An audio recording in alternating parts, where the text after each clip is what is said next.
So this video is about how to travel without breaking the bank. Most everyone knows about credit cards that earn travel points. You spend $1, you earn a point. But the more I've talked with friends and people I know, the more that I've realized that a lot of people just aren't utilizing these points to their highest advantage in ways that can benefit their life. The only reason I could really conclude with all this is either A, they have so much money that they'd rather pay full retail price, or B, they just don't know how to use them. So today I'm gonna share with you my own personal method for how I utilize credit card bonuses and travel points while giving you some pro tips to make sure your next trip is a wild success. Whether you're gonna spend $200, $2,000, or $20,000, these tips can provide you some significant cost savings. Welcome to Forge. Roll the intro.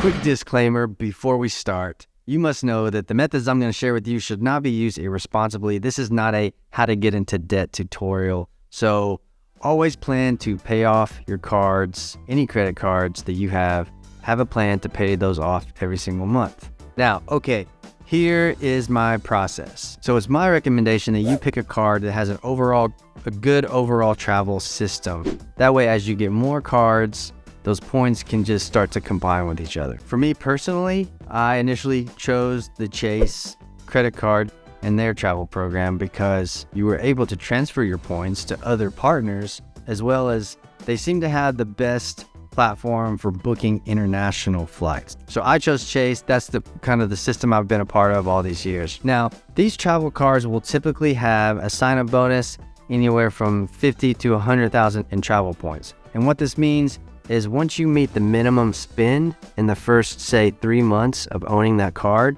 if you spend X amount of dollars, then you will get that bonus. This is typically something like $4,000 in the first 3 months, which comes out to about $1,333 per month. So to meet this minimum spend and earn the most travel points, you're gonna put all of your monthly variable expenses on this credit card. If you're following this method, it should be fairly easy to meet any minimum spend that arises, especially if you have the card around time for a big purchase or even purchasing gifts for Christmas. So during and after that bonus period, you'll continue to earn points, and some cards even have specific categories where you earn up to 2 times or even 5 times the amount of points per dollar that you spend. It's worth noting from my experience, all these cards have an annual fee, typically around $100. And most companies waive this fee for the first year. Every card you have, you're gonna wanna make sure you register on their specific online portal. This is where you can track your statements. You can set up auto pay, which for me has been very important as you get more cards, just so you don't ever forget a deadline or when a bill is due. So congratulations, in just 3 months, you have anywhere from 50,000 to 60,000 to 100,000 or more travel points, and you're ready to start your travel journey. Welcome to the beginning stages of travel hacking. And here are the main ways to use your points. Hotels. Okay, pretty self-explanatory on this one. Just search for the destination you want to go to or you're planning to go to and find a hotel that fits the point range that you're willing to spend. But the big pro tip here is please do not book through your travel portal. Do not book through Chase Ultimate Rewards. I would say be selective and transfer those hotel points to somewhere like Marriott or Hyatt or whatever partners that your card has, which is why it's important to kind of know and sign up for the various credit card system that is of your preference. And the reason you do this is because you'll be able to spend a lot less points booking with those travel partners typically as you do booking through the travel portal. For that New York City trip that we just took a couple months ago, if I would have just booked the hotel outright for the 3 nights that we were there, it would have cost us $1,800. That's $600 a night for the hotel we were staying in, completely for free. I booked that hotel through Hyatt for 15,000 points a night, which in my opinion is an absolute steal for the types of hotels that are on that platform. But if I would have booked that through Chase, it could have cost me anywhere from 25,000 to 35,000 points a night. So while Chase points were typically valued at about like 1.5 cents a point, I was able to use my Chase points through transferring and get 2.5 cents per point. So if you're doing your math, I think that's like a 66.7% increase in value. Flights. Now this is the big one, but it's also the most confusing, even for me. If you're trying to take a big vacation, your dream vacation, or a big trip, chances are you're gonna wanna fly somewhere exotic, international, something cool like that. So airlines are constantly changing their policies, especially during COVID, but they're also making changes to like their reward policies and the various ways that you can use your points. So I honestly haven't kept up in a while, but generally, here's how you can take advantage of your points. And this is what we did back when we were flying internationally. It takes about 60,000 points for a round trip flight on United International. So economy ticket, international, let's say wherever in Europe that you want to go. Most people will take that 60,000 points, fly to Italy, and fly back. Great, they saved money, they got a free flight, right? But not you. Here's the pro tip.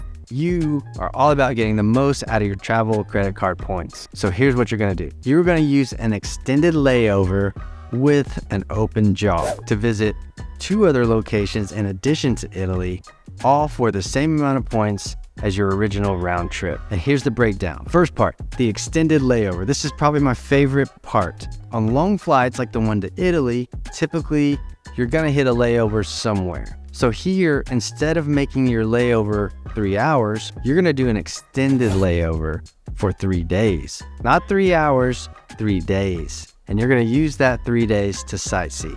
We did this on our trip to South Korea, and we decided to make our layover in Paris.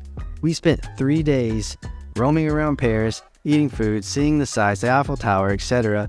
as our layover. Now the second part is the open jaw. And that's a weird name, I know, but once you see what it is, I think you'll understand why they call it this. The open jaw is where your arriving flight comes into one city, and then you actually depart out of another city. So all you're responsible for during that travel is to get from one location to the other. And when you're somewhere like Europe or like we were in South Korea, typically they have really good public transportation, like a rail system, or relatively inexpensive in country-to-country flights.